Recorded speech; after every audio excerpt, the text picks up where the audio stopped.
이제 내일부터 본격적인 추석 연휴가 시작이 됩니다. 추석에 관련한 많은 추억들이 있으실 텐데요. 이 자리에 다양한 연령층이 있어서 조금씩은 다를 수 있겠지만 평소 우리가 보통 보지 못했던 우리 친척들의 얼굴들, 그리고 시골의 정치들, 맛있는 어떤 명절 음식들이 떠오를 거예요. 저는 시골이 진도인데요. 제일 처음 기억이 나는 게 아버지의 그 트럭을 타고 진도로 가는데 거의 한 10시간 정도 걸렸던 것이 기억이 납니다. 녹초가 돼서 도착했던 그 기억이 나는데요. 그때는 도로가 지금처럼 온전히 개통되지 않아서 시간이 꽤 오래 걸렸었던 것 같아요. 도착해서 친척들과의 그 얼굴을 마주하면서 맛있는 해산물을 먹었던 그 시간들이 생각나곤 합니다. 우리 성도님들은 이번 명절을 어떻게 보낼 예정이신가요? 사실 사랑을 나누어야 할 이 명절에 점차 이런 풍경들이 사라지고 있다는 사실이 미디어를 통해서 보고되고 있습니다. 추석을 보내면서 스트레스를 받는 것을 명절 증후군이라고 하는데요. 성인 남녀 1,004명을 대상으로 한 설문조사에서 성인 54%가 설 스트레스를 받고 있다라고 호소를 했습니다. 가장 높은 스트레스 이유 중 하나는 미혼자는 어른들의 잔소리가 싫어서라고 응답했고, 기혼자는 용돈, 선물 등 많은 지출이 걱정되어서라고 응답을 했습니다. 이런 사회적 인식에 따라서 명절에 모이는 문화를 없애는 집도 많아지고 있죠. 가족 간 사이가 멀어지고, 그리고 점차 이혼을 많이 하는 가정들이 증가하고, 청년들이 너무나도 바쁜 일상을 살아가다 보니 명절을 예전보다 지키기가 참 힘든 사회가 되었습니다. 여기서 중요한 부분은 점차 관계가 사라지고 있다는 것인데요. 개인주의가 늘고 공동체에 대한 생각은 이전보다 줄어들고 있죠. 여기서 우리는 사랑을 실천하기가 어려운 시대가 되고 있구나를 발견할 수 있습니다. 그 가운데서 저는 오늘 말씀을 통해서 추석 명절에 우리가 사랑에 대해서 한번 생각해 볼 수 있는 시간이 되었으면 좋겠다라는 생각이 들었습니다.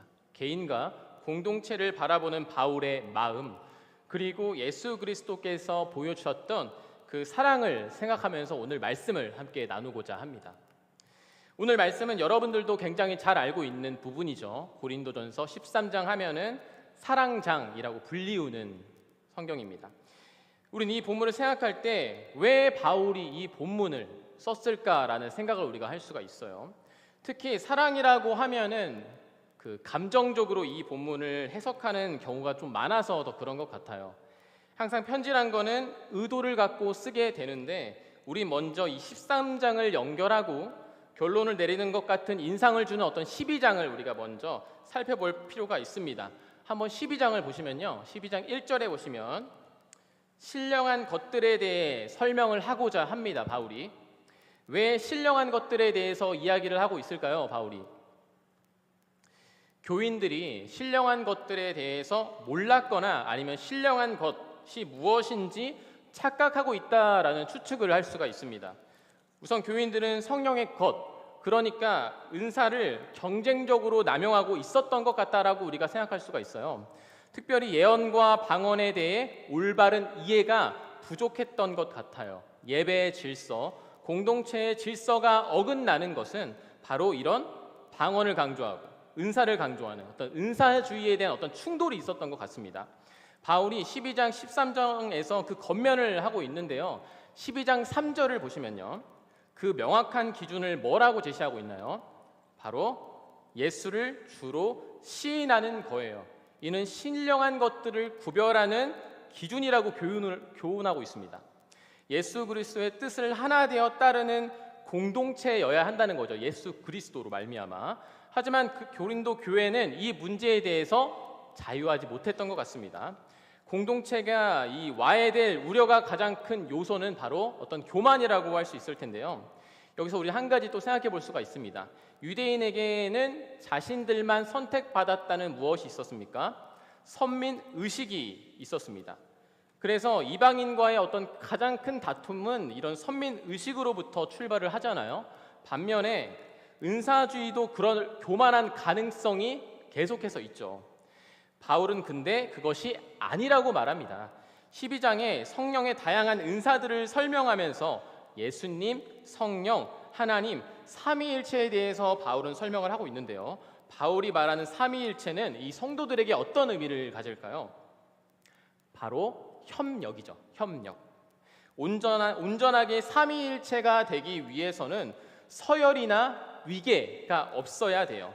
삼위일체 하나님은 각각의 독특한 역할과 공간과 시간으로 역사하시잖아요. 만약 위계가 있다라고 하면은 우리는 싸울지도 몰라요.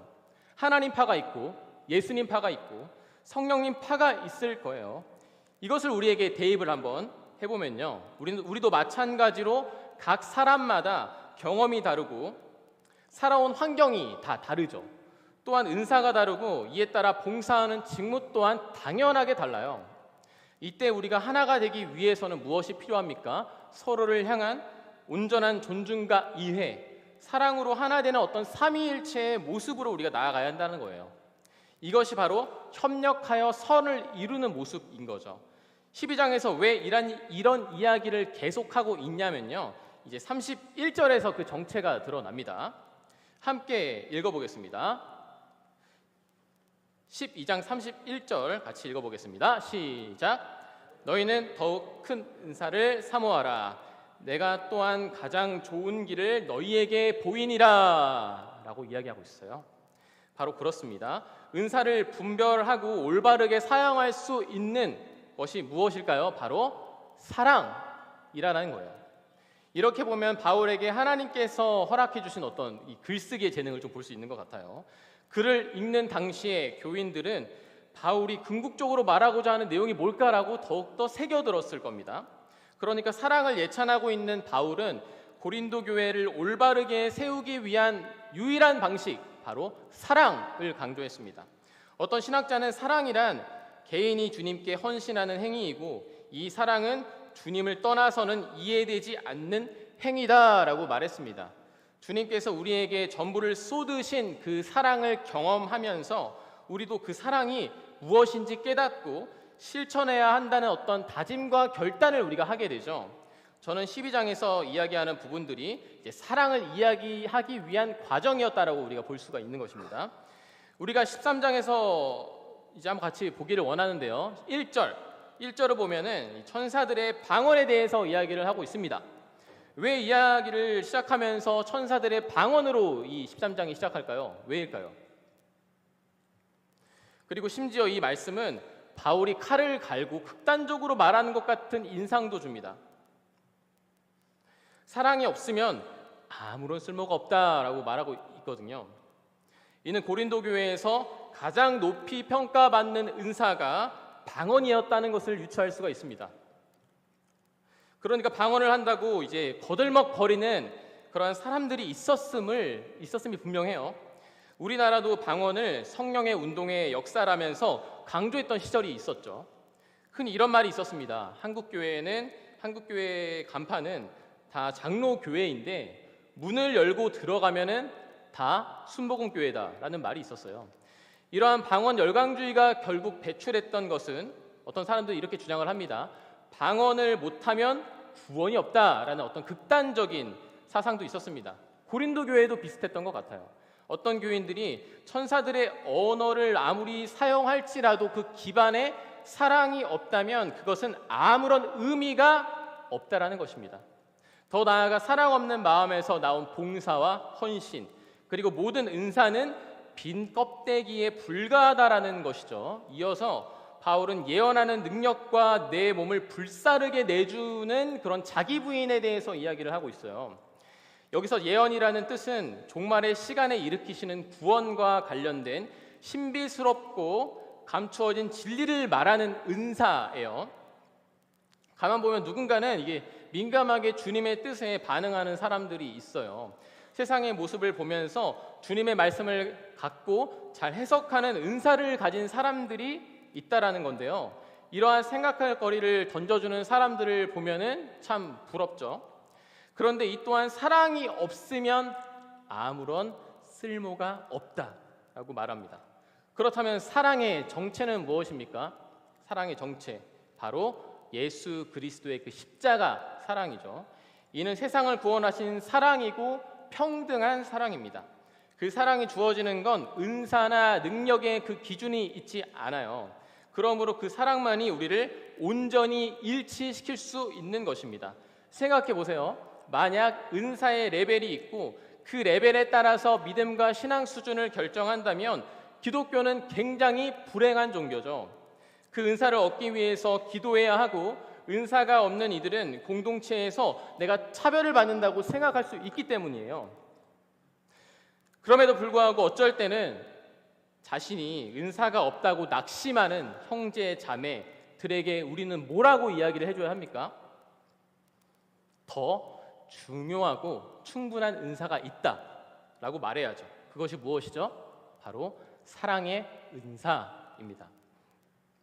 그래서 공동체는 특정한 은사를 더 높여준다라는 분위기를 조성하면 안 되는 거예요. 우리 예수 그리스도를 머리로 여기고 그분의 생각을 옮기는 몸입니다. 중요하지 않은 몸은 없어요. 옆에 지체가 아프면 나도 아파야 하는 거예요. 또한 바울은 구체적으로 사랑이 무엇인지에 대해서 이제 4절부터 7절까지 이제 나열하는데요. 이제 몇 가지 살펴보자면 첫 번째로 시기하지 않는 표현이 있습니다. 시기하지 않는다는 표현이 있는데요. 바울은 고린도전서 3장 3절에서 이런 말을 합니다. 너희 가운데 시기와 분쟁이 있다는 구절이 있고, 그리고 겉면이 연속적으로 이 구절에서 드러나고 있는 건데요. 이 구절이 마찬가지로 반대로 해석하면은 바울에게 이 사랑이란 분열을 일으키는 어떤 경쟁심에 반대하는 것이다라고 이제 이야기를 할 수 있어요. 이 경쟁심이라는 것은 성경에서도 언급되지만 어떻습니까? 사람을 파멸로 나아가기도 하잖아요. 예를 들어서 마치 사울과 다윗의 모습이 그러하죠. 보면은 다윗이 골리앗을 죽이고 돌아왔을 때 여인들은 뭐라고 합니까? 사울을 천천히요, 다윗은 만만히요라고 외칠 때 어떻습니까? 바울이 심히 불쾌하고 노했다라고 표현하고 있어요. 저는 여기서 사울도 사울인데 여기서 이 사람들이 그렇게 외친 것도 솔직히 마음에 안 들어요. 교회도 마찬가지로 이렇게 생각을 잘해야 돼요. 가령 교회 안에서 여러 경연대회를 열 수가 있습니다. 그러나 여기서 누군가를 몰래 지켜 세우기 위해서 이벤트가 진행된다면 그것은 시기를 조장하는 것이고 거기에는 사랑이 있을 수도 없는 것이죠. 우린 시기하지 않기 위해서 우리 자신을 다스리는 것뿐만 아니라 공동체가 어떤 시기할 요소도 줄이는 것이 굉장히 중요합니다. 둘째는요, 자랑하지 않는다는 건데요. 유대인들에게 자랑은 하나님께 선택받았다는 선민 사상을 바탕으로 하고 있습니다. 하나님 앞에서 자신의 의를 주장하기 위한 보증표로 그들은 율법을 내세웠지만 이는 인간의 타락성을 나타내는 본질 중 하나죠. 드라마 같은 데 보면 그렇잖아요. 돈 많은 사장이나 자녀들이 밑에 있는 직원이나 어떤 백화점 매장 같은 데 들어가서 막 행패를 부리다가 막 이런 말을 하잖아요. 그러면 네가 사장 되지 그랬어. 돈이 많지 그랬어. 자, 그러니까 인간의 타락성은 이렇게 돈을 갖고 태어난 것도 난 선택받았다라고 하는 어떤 그 자랑하는 교만함에 있다라는 거예요. 그래서 바울은 고린도 교회에서 영적 은사를 자랑하는 이들에게 주님을 자랑하라라고 말하는 거예요. 나의 자랑은 예수 그리스도의 사랑이어야 하고 그 사랑을 실천하는 데까지 나아가야 한다는 것이죠. 그리고 세 번째로는 교만하지 않는다는 것입니다. 자, 교만은 바울이 고린도 교인을 책망할 때 사용한 단어거든요. 8장 1절에는 이런 말이 나옵니다. 지식은 교만하게 하고 사랑은 덕을 세운다라는 표현에서 대비해서 나타나고 있죠. 사랑은 언제든지 교만에서 벗어날 수 있게 해줘요. 예수님이 그러셨기 때문이죠. 가장 교만할 수 있는 자리에서 그분은 가장 낮은 자리인 십자가로 나아가셨습니다. 교만한 사람이 많은 자리에 가면 나 또한 교만할 수 있는 요소가 없나 생각하느라 정신이 없어요. 반대로 사랑이 많은 자리에 가면은 내가 어떤 껍데기를 갖고 있는지 전혀 생각하지 않습니다. 그저 마음이 편안하죠. 교만은 사람을 굉장히 비참하게 만들지만 사랑은 사람의 그 마음을 가득 채워요. 그게 바로 사랑을 가진 사람들, 그게 우리의 자신감인 거예요. 내 옆에 하나님 아버지가 계신다는 그 충만함 속에서 우리가 살아갈 수 있다라는 것입니다. 네 번째로는 무례히 행하지 않는 거예요. 고린도 교회에서는 이런 일들이 있었던 것 같아요. 5장에 보시면 이런 말이 있습니다. 성적 부도덕한 행위에 대해서 책망하고요. 11장에 보면은 여인들이 예배에서 부끄러운 행동을 하는 모습들에 대한 언급이 있고요. 그리고 공동 식사에서 가난한 사람을 부끄럽게 하는 행위들이 있다라고 이야기를 합니다. 결국 이 무례의 행함은 공동체의 분란을 조종하게 됩니다. 결국 사람의 말과 행동은 자기가 무엇을 생각하고 있는지를 방증해요. 물론 위선적으로만 그럴 때가 있지만 언젠간 그 진실은 드러나기 마련입니다. 그리고 다섯 번째는 자기의 유익을 구하지 않는 거예요. 우상의 제물과 관련하여 바울은 누구든지 자기의 유익을 구하지 않고 남의 유익을 구하라라고 하는 겉면이 있는데요. 가령 이는 제사와 연결 지을 수 있죠. 바울은 시장에서 파는 음식을 양심을 위하여 묻지 말고 먹으라라고 이야기를 합니다. 이것이 심지어 제사 음식이라고 할지라도 말이에요. 이를 통해서 바울은 많은 사람의 유익을 구하여 구원을 받게 하라라고 말을 합니다. 하나님의 사랑은 기본적으로 상대방을 배려하고 이해하는 태도라는 거예요. 가령 제가 중국 음식을 안 좋아합니다. 예시입니다. 저는 중국 음식을 굉장히 사랑합니다.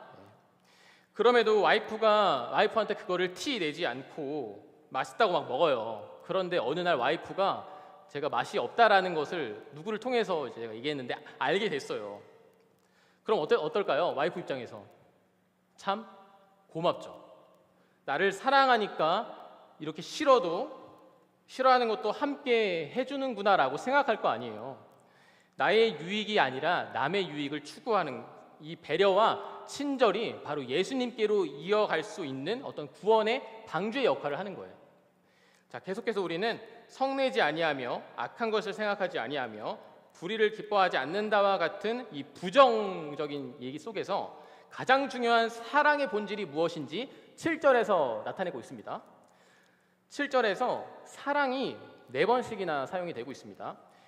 사랑의 속성을 강조하는데 여기서 중요한 것은 사랑이 아무 것이나 덮어주고 믿어주고 견뎌라는 말이 아니라는 것을 우리가 생각해 보는 것도 중요합니다.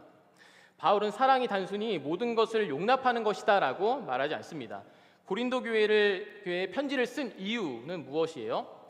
권면의 이유도 있고 심지어 경고도 있습니다. 그리고 7절은 이것이 하나님의 사랑이 얼마나 위대한지를 우리가 표현하는 그런 구절이기도 한데요. 예수님께서는 자신의 희생으로 제자들의 행동을 교정해 주시는 분이시지 너 그냥 막 살아도 돼 라고 말씀하시는 분이 아니에요. 우리의 부족함에도 불구하고 우리를 끝까지 구원해 주시는 하나님의 그 오래 참으심이 결국 사랑으로 기결되고 있다라는 사실을 드러내고 있는 것이죠. 자, 신기한 게요. 사랑은 본질적으로 이 종말, 완성의 때를 가르치게 되어 있어요. 하나님과 함께하는 나라, 천국은 어떻습니까? 사랑이 가득하기 때문에 그래요. 그러므로 8절 말씀에서 예언과 방언과 지식의 은사들이 모두 어떻게 된다고 이야기하고 있죠? 패하여진다라고 이야기를 하는 거예요. 그것은 아주 부분적인 거예요. 이 세상에서 이러한 은사를 사용하는 이유는 이로 말미암아 많은 사람들이 그리스도의 구원이 무엇인지, 은혜가 무엇인지, 그 사랑이 무엇인지를 많은 사람들에게 증거하기 위해서예요. 그러니까 바울은 고린도 교인 공동체들이 그토록 강조했던 것들보다 더 중요한 것이 무엇인지 계속해서 말하고 있는 것입니다. 12절에서 이제 거울이란 단어가 나옵니다. 거울은 유대교 전통에서 계시의 도구로 이해됐다라고 전해집니다. 거울을 보면서 우린 부분적으로 이해합니다. 이와 대비해서 그 다음에 얼굴과 얼굴에 대하여 본다고 말씀을 하고 있어요. 자, 구약에 보시면요, 하나님은 모세에게 불분명하게 말씀하시지 않고 얼굴과 얼굴을 맞대고 말씀하신다는 구절이 있어요. 기억하시죠? 그 말씀을 분명히 바울은 인용을 했을 겁니다. 하나님께서 얼굴로 드러나신다는 거, 어떤 것을 이야기하고 있죠? 바로 인격적이다라는 것을 드러내고 있죠. 인격적으로 하나님을 만나는 과정이라는 것을 드러내고 있죠. 그걸 우선적으로 우리는 누구를 통해서 목격을 합니까? 바로 예수 그리스도죠. 예수님의 얼굴을 마주한 이들이 증거하고 있잖아요. 그리고 성령님께서 우리와 함께 하셔서 그 마음을 계속해서 불어넣어 주시잖아요. 그래서 우리는 지금 그분의 얼굴을 마주할 수 있다라고 말하는 거예요. 성령을 통해서. 그리고 마지막 13절에서는 사랑이 가장 위대함을 강조하고 있습니다. 왜일까요? 계속 강조하듯이 사랑이 그 하나님의 본질이기 때문에 그래요. 사랑이 위대한 이유는 인간으로 하여금 믿음과 소망을 갖게 하기 때문일 거예요. 사랑을 아는 사람들이 하나님을 온전하게 알 수 있어요. 그 사랑이 영원하다는 것을 알기 때문이죠. 우리는 돌아봐야 됩니다. 사랑 없는 방언, 사랑 없는 은사, 사랑 없는 봉사, 사랑 없는 말들, 사랑 없는 공동체가 되고 있지 않은지 말입니다. 그래서 우리는 사랑이란 본질에 주목해야 돼요. 사랑이 없으면 아무리 뜨거운 찬양, 감정을 울리는 설교, 간절한 기도도 결국 의미가 없다라는 거예요. 하나님은 우리에게 오늘날 여전히 얼마나 사랑이 중요한가를 깨우쳐 주시는 것입니다.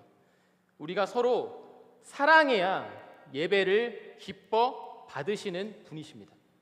그게 참 어려운 일이지만 우리는 가정, 교회, 사회, 나라라는 공동체를 위해서 항상 기도해야 돼요. 사랑할 수 있게 해달라고 기도해야 되는 것이죠. 이제 본격적으로 우리는 추석 연휴가 시작되고 이제 많은 친척들을 만나는 우리 성도님들이 계실 것입니다. 그때 우리는 오늘 말씀을 기억하고 사랑을 또 실천했으면 좋겠습니다. 걱정은 너무 잘 알지만 우리 어르신분들은 잔소리를 조금 줄이시고 우리 자녀들은 어르신분들에게 공손한 태도로 자그마한 선물 한번 준비해서 사랑을 나눴으면 좋겠습니다.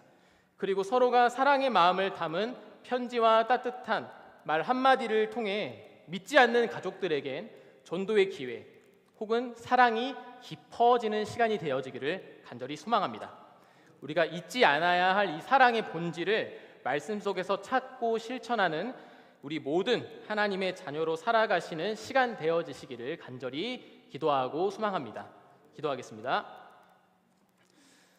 하나님 아버지 감사합니다. 오늘 우리에게 이 말씀을 허락하여 주셔서 얼마나 우리에게 사랑을 강조하고 계시는지 그 주님의 말씀을 우리가 깨닫게 하여 주셔서 감사합니다.